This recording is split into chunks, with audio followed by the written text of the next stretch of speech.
quello che stiamo vedendo questa mattina per gli addetti ai lavori, lo sapete, è utilissimo, per i non addetti ai lavori lo è altrettanto, devo dire, perché diventare consumatori consapevoli di quello che si va a degustare è sicuramente un aspetto fondamentale. E poi, come abbiamo detto anche in più di un'occasione, giusto Gaetano, il coffee show Latte Art è una vetrina, un momento per riflettere sullo sviluppo futuro di questo territorio, su uno sviluppo che, quante volte lo abbiamo detto, può puntare e può puntare alla grande sul turismo enogastronomico. Tu ci credi? Io ci credo, ci crede anche l'amministrazione comunale di Siracusa, che questa mattina è rappresentata dal vice sindaco Francesca Italia. Buongiorno, prego ci raggiunga.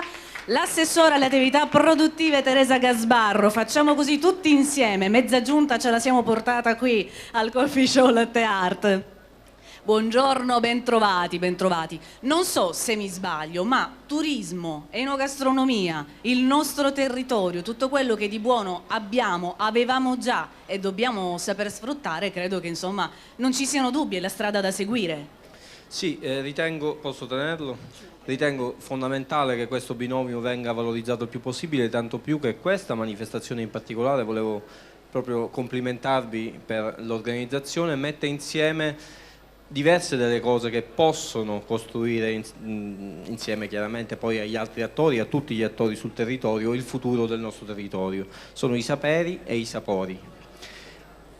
Saperi e sapori che si come dire, alimentano grazie alla professionalità. Qua mettiamo tutto insieme. Parlavo prima con un rappresentante di un'associazione nazionale di MET, che una delle cose che manca nel nostro territorio, ma parlo di territorio italiano, è il concetto di etica professionale. L'idea che qui ci si scommetta anche sulla capacità professionale ritengo che sia una cosa di grandissimo valore, un valore che noi come Siracusa siamo molto lieti di ospitare ed incentivare. Intanto grazie al vice sindaco Francesca Italia. Io, se siete d'accordo, lo sottolineerei con un applauso, altrimenti cominciamo con i pomodori. No, va bene così, va bene così. E mi piace ricordare a questo punto, perché fa proprio il paio con quanto ci ha appena detto, una frase che mi ha colpita particolarmente e che ho già più volte sottolineato, di Teresa Gasbarro, che dice: noi dobbiamo saper raccontare quello che di buono abbiamo e possiamo offrire.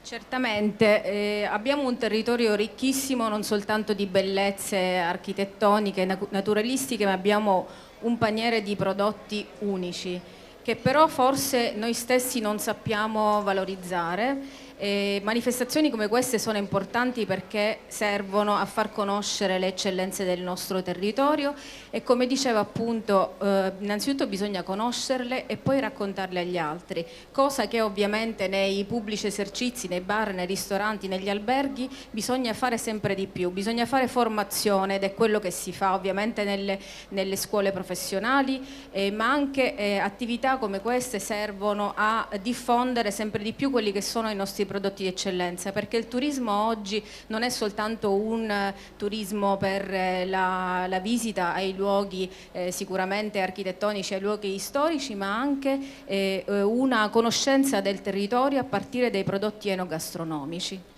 Questo è fondamentale. Tra l'altro c'era un tempo in cui sembrava che non si dovesse dire nulla di male per non rovinare l'immagine del territorio, ed era sbagliato dire professionalizziamoci, siamo più accoglienti, presentiamoci bene. È fondamentale, se non lo dici non lo fai nemmeno. Ma avevo un'altra cosa da fare e approfitto, tra l'altro. Sarà un modo per introdurre un altro ospite che secondo me è preziosissimo in questa manifestazione e nella realtà, parlo di quella territoriale e non soltanto, perché turismo enogastronomico, qualsiasi tipo di turismo, vi passo alle spalle ma non preoccupatevi, non ho pugnali. Turismo significa la possibilità di accogliere il più ampio numero di persone. Turismo accessibile significa, lo dico, sembra brutto, anche la possibilità di introito, è uno sviluppo da seguire, e qui c'è un'attenzione particolare.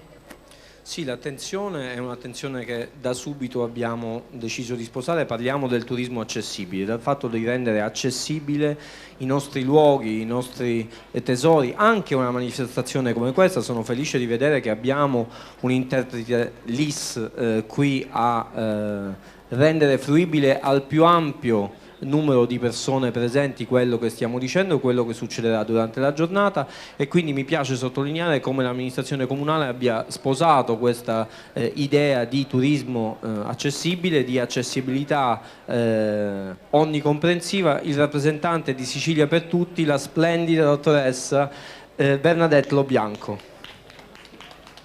Grazie a nome dell'amministrazione di tutto quello che da un bel po' di tempo fa, di tutti i successi che insieme stiamo mettendo insieme. Siracusa, pensate, è stata individuata grazie a questa signora come luogo d'eccellenza per il turismo accessibile in una manifestazione svoltasi l'anno scorso a San Marino, in cui è stato premiato un progetto che si chiamava Siracusa è noto in lingua dei segni. Quindi credo che proprio perché parlavamo di eccellenza e questo territorio ha anche questo tipo di eccellenza, mi sembrava importante sottolinearlo. Grazie, grazie anche per avermi agevolato la presentazione di Bernadette Lo Bianco, che è attentissima, anche lei infaticabile, un po' come tutta la gente di cui questa mattina ci stiamo circondando, perché c'è un progetto serio, pian piano si sta arrivando, magari ancora all'orizzonte, insomma non è vicinissimo, ma si avvicina, c'è una consapevolezza e c'è un servizio fondamentale che deve essere reso, e lavorate anche per questo in sinergia con le istituzioni.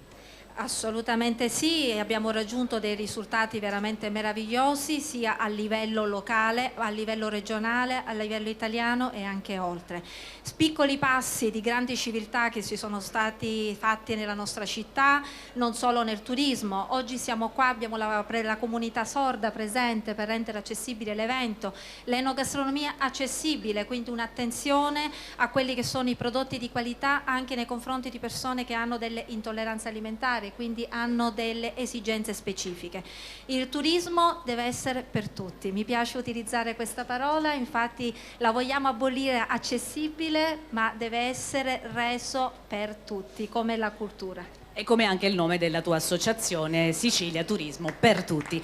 Grazie Bernadette Lo Bianco, grazie al vice sindaco Francesca Italia, assessore alle attività produttive Teresa Gasbarro. Gaetano, vuoi aggiungere qualcosa? Hanno già detto fondamentalmente tutto quello che tu pensi e per cui lavori ogni giorno, di ogni mese, di ogni anno, nel bene e nel male. Volevo sottolineare il discorso anche del trofeo Aretusa del concorso enogastronomico che si terrà nell'altra sala, dove appunto abbiamo tutti i prodotti del territorio, dagli ortaggi e dalla melanzana Olivia che abbiamo presentato anche ieri sera lì in un ristorante particolare, dove tutti questi ortaggi, tutti questi prodotti del territorio sono tutti integrati con l'ingrediente caffè, proprio perché per cercare di sposare i prodotti del territorio e farli viaggiare in tutto il mondo, perché oggi abbiamo questo evento organizzato dalla Madia Travel Food, che è una casa editrice che esce in 54 paesi del mondo e in Italia esce soltanto per la grande ristorazione d'alta qualità ed esce in bilingue, la stessa pagina in italiano e in inglese, ed è d'altissimo livello. E quindi Siracusa oggi viaggerà grazie al coffee show. Benissimo, con che cosa? Con i prodotti del nostro territorio che saranno pubblicati in molti siti di settore con le ricette degli chef che hanno preparato. E in attesa di vederli questi momenti, di viverli e perché no anche di gustarli, che poi è l'aspetto credo fondamentale, così come tutto il resto, io sottolineo, dopodiché lasciamo nuovamente lo spazio a quelle che sono le fasi salienti, quelle tecniche, quelle anche per gli addetti ai lavori. Caffè apparentemente, nonostante sia una nostra tradizione, è però un prodotto che viene da lontano. Oggi si parla anche di presidi slow food, questa è un'attenzione che non viene mai meno, ma è il caffè che si sposa appieno con quello che di buono abbiamo e con quello che di nuovo proponiamo. Hai parlato di Olivia, la nuova melanzana, ma anche pomodori prodotti dalle nostre parti con delle particolari nuove sfumature di gusto, oltre che di qualità. Credo che insomma non soltanto tuteliamo, ma andiamo avanti, proponiamo. Sì. Tant'è vero, abbiamo alla nostra destra una postazione dove si potranno degustare delle miscele monorigini d'altissima qualità, proprio indicate anche per l'alta ristorazione, e quindi vi invito anche poi a poterla degustare qui alla nostra destra. Va bene, grazie mille. Quando hai detto degustare tutti hanno alzato lo sguardo, sono sempre pronti a degustare, ci mancherebbe altro. Grazie ancora, magari vi ridisturberemo più tardi quando ci sarà l'occasione di commentare uno dei nostri momenti. Ancora grazie a Bernadetta Lobianco, Francesca Italia, Teresa Gasbarra e naturalmente il patron Gaetano Bongiovanni. A più tardi.